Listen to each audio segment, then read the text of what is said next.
डिमाकुसि बाथौ गौथुमनि 32थि बोसोरसालिया जथुमाखौ खुंफुंबाय।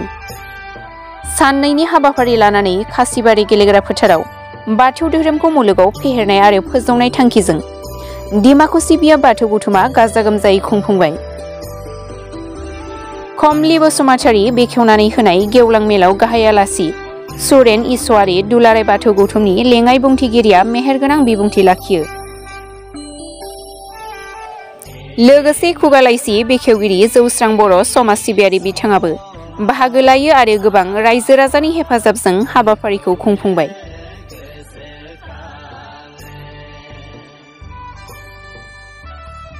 बयनिसिमबो खुलुमनायखौ आं बावहरनाय जाबाय। आङो सानाखैमोन मैयानि जितु डेलिगेट जानाय जोंनि डिमाकुसि बाथौ गौथुम आफादनि 32थि जितु बोसोरसालिया जथुम्मा डेलिगेटआव मोनसे आल'सना खालामनानै आंखौ माने बे डिमाकुसि हालामनि एबा डिमाकुसि गौथुम आफादनि आफादगिरि हिसाबै आंखौ सायख'बाय। आं एक्सुवेलि सानाखैमोन। आं सानदों निस्सय आफा इसोर बोराइ बाथौआ आंनो बे बिबानखौ होदों होननानैसो आं सानना लादों। दा बेखायनो नंगौ बिथां जोंनि आगुनि आफादगिरिया जितु बुंदों जोंहा मावनो गोनां गोबां दंमोन, बेखिनिखौ जों मावफुंनो हायाखै होनना बुंदों। थारैनो बैफोरखौ जोङो साननानै बिजिरनानै थांखि बिथांखि लानानै जों मावफुंलांगोन होननानै सानदों। आरो जोंहा मोनसे दुखु दङ डिमाकुसियाव, प्राय डिस्ट्रिक्टनि बिथोराव प्राय बाथौ मन्दिरफ्रा जाजोब्बाय, खिन्थु जों बृहत्तर डिमाकुसियाव जों बाथौ मन्दिरखौ दासिम खुंनो हायाखै। बेनो जोंनि मोनसे दुखुनांथाव। दा बेखौनो जोङो थाबैनो बे मन्दिरखौ जोङो लुफुंनो थाखाय जों नाजागोन। लोगोसे जोंनि बर' हारिनि गेजेराव जोंनि बाथौ धोरोमखौ फोगोमनाय फोसाबनाय फेहेरनायाव जोङो नाजागोन। आरो बेजों लोगोसे आं बुंदों मैयाबो डेलिगेटआव आं बुंदों बाथौ धोरोमा जोंनि धोरोमल' नङा, बियो मोनसे ससियेल अर्गेनाइजेसन आं बुंदों। जोंहा जोंनि गथ' गथायफोरखौ लानानै जोंनि न'खरफोरखौ लानानै जोंहा गोबां फोसाबनो गोनां दोङो। बैफोरखौ जों मावलांगोन होननानै आफा इसोर बोराइ बाथौनि सेराव जोङो निस्सय मोनसे गोहो लानानै खामानिखौ मावलांगोन होननानै आं सानदों। आरो दिनैनि बियो बे जोंनि डिमाकुसि ओनसोलनि थाखाय माने गोग्गाथावना।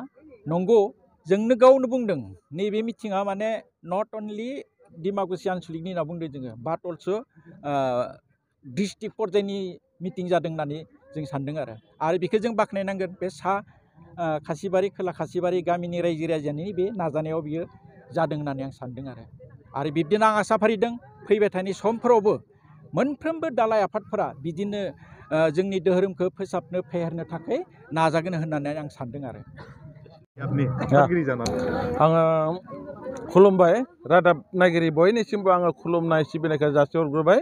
आरो जोङो 32थि बोसोरसालिया जथुमा खुंनानै जोङो जोबोद गोजोननाय मोन्दों आरो बे बानजाय आफादखौ साबायखर बावग्रोदों। आरो जोङो 32थि बोसोरसालिया जथुमाखौ खुंनानै जोङो रायजो राजानो धोरोमनि मोनसे मेसेज होनानै जोबोद माने बर' हारिनि मोजां खामानि मावनाय आरो मावनांगोन होननानै आंनि गोसोआव आं साननाय फैदों। आरो जोबोद आंनि गोसोआव नाजानाय आरो जांख्रिखांनाया आंनि गोसोआव फैबाय थायो। बेनि थाखायनो आं रायजो राजाखौ गोबां माने साबायखर बावदों। जिबायदि हास्थायदों बेबायदिनो बिथांमोना मदद होनायनि थाखाय आं बिथांमोननिसिम रोजा रोजा साबायखर बावनाय थादों।